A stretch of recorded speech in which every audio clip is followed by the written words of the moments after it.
Nitrous does not make you go light speed from Star Wars. Oh my God, dude, the cameraman at that point. Gear shifter, I told you, every single movie. Aim for the baby, we'll get the shot. Thanks to Raycon for sponsoring this video. Stick around to the end to find out how you can get 15% off your order of everyday E25s. What's up, everybody? Welcome back. Actually, it's the first episode of Stunt Drivers React, and we got David Patterson here today to break down some common mistakes that directors make in car chases, and also to shed some light on some of the intricacies that I didn't know about, that Niko Man I know about, that you guys, well, I can't say definitely, but David's here to drop all the information on you guys. I'm super excited for this episode. David, can you tell the audience a little bit about yourself? Yeah, sure. I've been doing YouTube for over 10 years now. I've driven over 1,200 cars and know a lot about the ins and outs of how cars work and how they drive specifically. And I'm a huge history buff when it comes to car stuff. Directors make a lot of weird decisions. So it's interesting when you can tell when they use phrases or terminology that makes absolutely no sense, but the audience just needs to get it. So it's fun to break that down. So let's kick it into 12th gear and hit the nitro boosters and jump on in. Is that right? Is that good? It's Fast and Furious, right? All right, okay, sweet. All right, so we're gonna kick things off with Fast and the Furious, right? That's right. The first race in Fast and Furious ever. It's the most made fun of car scene in any movie ever, according to car culture. It's like an inside joke. It's that bad. Is that ludicrous? Was he in the first one? That is Ja Rule. Find Ja Rule, get hold of this motherfucker so I can make sense of all this. Where is Ja? Oh, Get it Ja right, Rule, dude. sorry. I mean, he really went places with Fire Festival, as you know. You'll notice they're using low-profile tires on these big wheels because they look flashy. They would not get any traction whatsoever. It's the worst wheel and tire setup you could have chosen. What's a low-profile tire? Bigger wheel, less tire. That's in a nutshell. Typically, when you're doing drag racing like they're doing here, you would want a drag slick or a radial, which is just like pure tread. It's terrible in the rain and it can't turn, but it can put all the power down to the ground.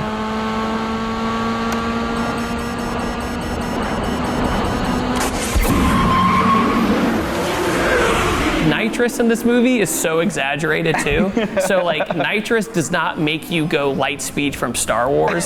So all that happens in real life is the car goes a little bit faster.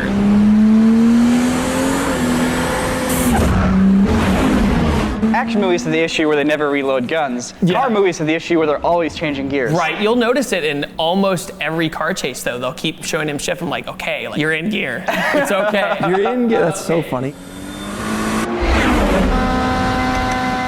Danger to manifold. Danger to manifold. What's a manifold? Honestly, according to this movie, I don't know, because I think they just found some words that worked and maybe the audience will kind of get that something's going wrong. But your computer would not be like, hey, guess what? This is going wrong. The reason it confuses everybody is because after this moment, his floorboard falls out for no reason. Yeah, look, random nuts and bolts. It makes no sense. The late 90s and early 2000s, it was an absolute explosion when it came to Japanese tuner cars because technology had finally caught up to where if you built one of these cars right, you could beat a V8 car. Are these V4 cars? V2s, So they're V6s? inline 4 typically, so they're just 4 cylinders in a row. But then people would throw big turbocharger on them and then force them to make power. You can make 1,000 horsepower out of those 4 cylinders. Is there an example where the cars that they're using are legit and you can tell on camera? Yeah, the most plausible example in the first Fast and Furious is Dom's Charger versus the Toyota Supra, the orange hero car. But only thing is, Dom would absolutely annihilate the Supra because of one reason.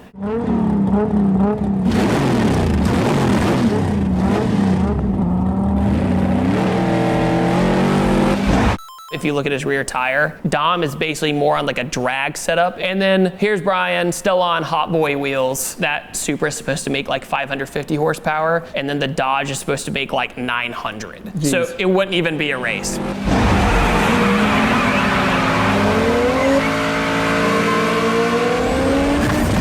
Is that possible? That's 100% possible. Really? In that car? In that car, yeah. I'm pretty sure they used movie magic for this moment. But if you ever go to a local drag strip, you'll see cars popping wheelies right off the line. Here's the thing though, you can't steer. You don't have any traction in the front wheel, so you better be going straight.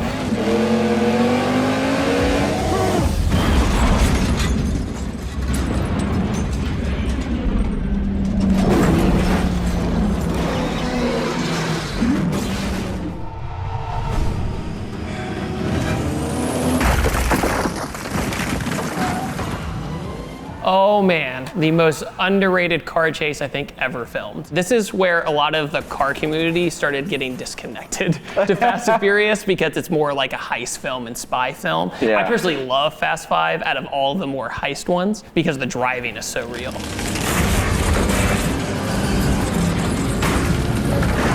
Interesting thing about the vault, it's real. So it's a 9,000 pound vault that they put plastic under it to get it to slide. But the only problem was they couldn't get it to stop. So it would get all this momentum and just go by. You'll eventually see that there's sparks coming out the bottom. That's because they're actually dragging it.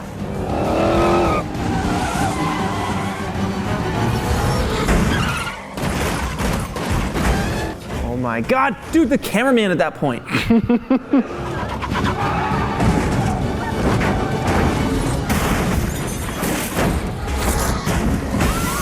This bank building was actually built for the movie. Oh, really? And they just decided to full send it and actually destroy it. That's some Mima tank stuff right there.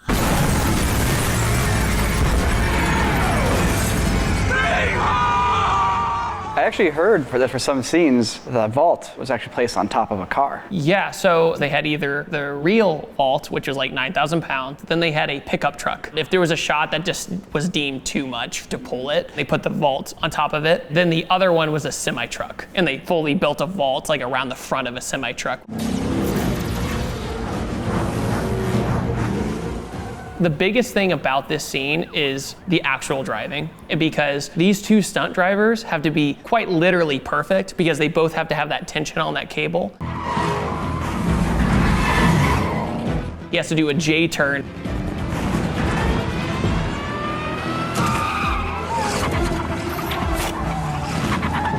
It's hard enough doing that on your own, but let alone pulling a vault, you know?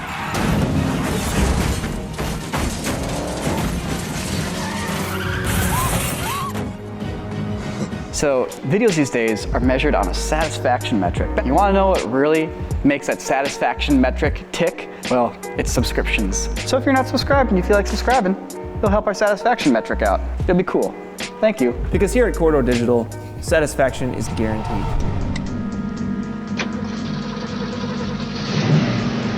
Bullet was such a big influence because they're doing stuff with cars in a film that pretty much nobody had done before. Steve McQueen believed in order to do it, he actually went to a racetrack and practiced with the other driver, getting close at high speed to get them comfortable. And then they just wing it.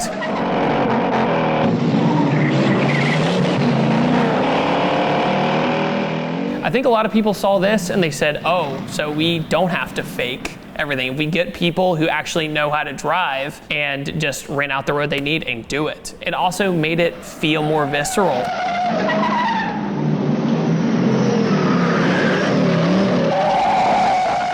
Close call. Oh, wait, was that did he hit the car? It looked like he hit the car, or was that just... It does look like he hit the car. You definitely did. Oh, and it just cuts to him being gone. That's a bad jump cut. Oh my God. Yeah, and they just cut to it not being there because it probably hits the camera in the very next frame. Just add a bubble sound effect. It's gone. Yeah. Yeah.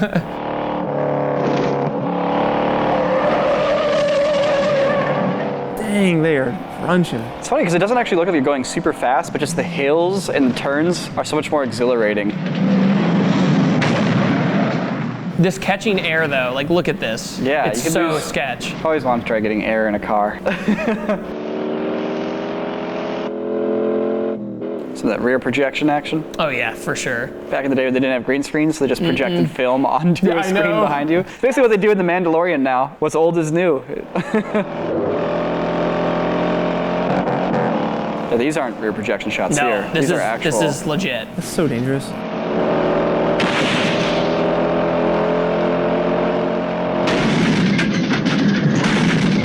Oh, Wow. Yep, boom, right into like a propane or gas station. Why did you store the explosive barrels in the parking lot again? I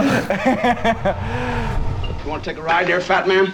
Anybody want a milkshake? Doyle is bad news, but he's a good cop. This film is called The French Connection, and it had extremely loose permits. Wait, what do you mean by The that? director wanted to film it more like a documentary, so all these poor souls walking on the street are actual New Yorkers. Oh, really? They're just minding their own business. So they didn't even close the roads. Nope, that's so dumb. Dude, so risky. Why? it's so risky. Why? Money. Some people die. Is that Gene Hackman? It is Gene Hackman, yeah. Gene, you scoundrel. Yeah, the director didn't tell the crew or anything what to expect. They just said basically show up. I'd be so pissed.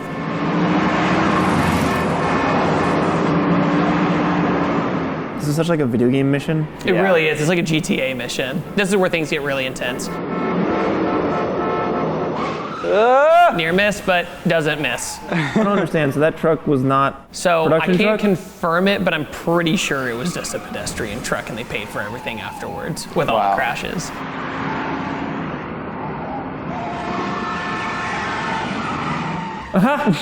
Stage. Probably the only extra in the Yeah. whole thing. Aim for the baby, we'll get Yeah. the shot.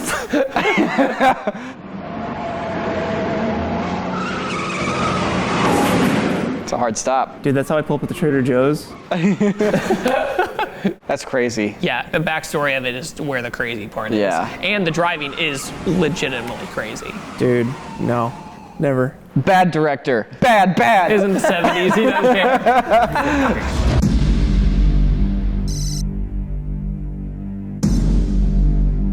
All good things come to those who wait. So this is Ronin, and Ronin is known for having one of the best car chases in film. Now, in this day and age, I don't know if it holds up, so let's take a look and just see what you think, you know? I'll see if a smile creeps across your face. There's something about a chase in a tunnel. Yeah. They always look good. Just get that warp speed feeling, you know? Yeah, it's a lot faster because things are closer. Look at the stress on Robert De Niro's face.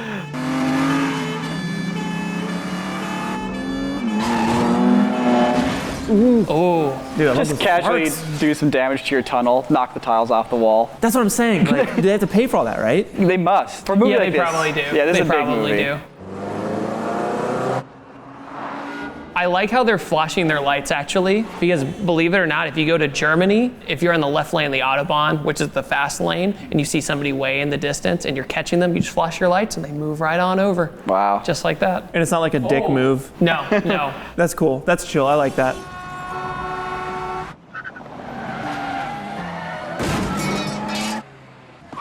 There it is, gear shifter. I told you, every single movie. Is he downshifting? He is downshifting, but the little wiggle is kind of weird. Instead of just going for the gear, he's like, and he goes in there.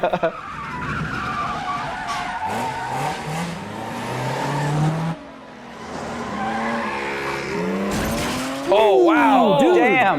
That guy got messed up. That is so precise. To hit the back tire and not hit the guy's leg. This is more visceral than any motorcycle hit from Gemini Man. Gemini Man? Gemini Man. Get out of the way. I love when car chases go through like corridors. In the first Italian Job, they do that in like a shopping mall or a subway or something so like cool. that. And then in the more modern one, they go through like a sewer tunnel or something. But it Yeah. always makes it look way faster.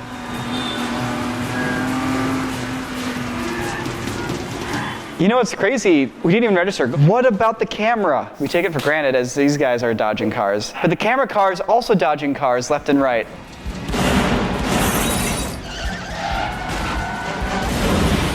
That wouldn't happen. Driving a Ford Pinto? Oh, you took it from me. Why was the Pinto exploding? Why is it the butt of this joke? Basically, the way it was engineered, it had a lot of the parts in the back, including the fuel tank. That's why when you saw cars getting hit and catching on fire, that's why the Pinto was a joke for decades now. And it is a dangerous car to drive. I do not recommend it. Crazy. But yeah, that wouldn't happen. That would not happen. Boom. They poured gasoline or something in there to make that happen. So every time we ask for comments, we ask for like a different thing, like car stunts or, martial arts or whatever. I want to see some bad stunts. That's right. I don't mean bad as in like they got messed up. I want to see bad as in like it looks hokey, it's clearly a different person. Give me the jankiest, worst stunts. Because you know what? This series is, after all, called Stuntmen React to Bad and Great Stunts. And we need some bad stunts to look at. All right, what do we got next? I actually have not seen this movie. It's the most hipster car movie ever. So they marketed this movie more like a Fast and Furious trailer, like this is Drive, he's running away. And then you watch the movie and I remember people screaming in the theater going, boring.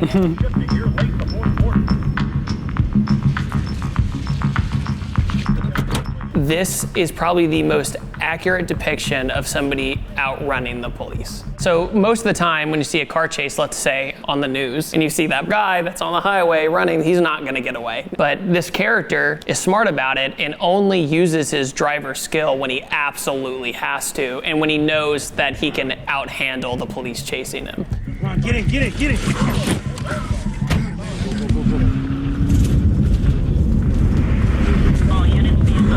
So he's listening to a police scanner and they go, hey, we think it might be a silver Impala, but look, he sees cops, he hides. He doesn't make it blatantly obvious that he's the bad guy. It's insane, I know exactly where this is. Yeah, this is like down the street. This is weird. This is literally like 2 blocks away. That 6 feet right there, it's been torn down, so we filmed Nerf Team Fortress right there. Oh, no way. So right here, he sees the cop come up, and he's like, does he know who I am? Possible suspect vehicle sighted at stoplight. And then when the light turns green, he doesn't just run the red light, right? He waits for it to turn green like a normal person. And then notices the cop knows it's him, and he goes for it. Oh man, that is so intense. That's great. Yeah, it's really well done. That's some good filmmaking right there. So I'm just a little old VFX artist slash filmmaker. A wee old VFX. And I spend all my time here just on computers or poking at cameras. But you might remember this one video we made back in the day where Eric Linden took Clint here and lit him on fire. And I've been really jealous ever since. It's true. So when David came out, he was like, hey, would it be cool if I got a couple of my stunt driver friends together in a track and taught you and Sam how to stunt drive? And I was like, yes, that would be cool. That video is out on the channel right now. So go check it out. There's a link in the description below. It'll probably be here on the end card as well. That's gonna be us, I think, maybe. What's up, y'all? Hey. I hope you guys enjoyed this episode. It was made possible by Raycon, our sponsor today. They have a line of earbuds called the Everyday E25s, and I want to tell you guys a little bit about them. So the Everyday E25 earbuds are super stylish, they're very comfortable on the ears, and the sound quality is top notch.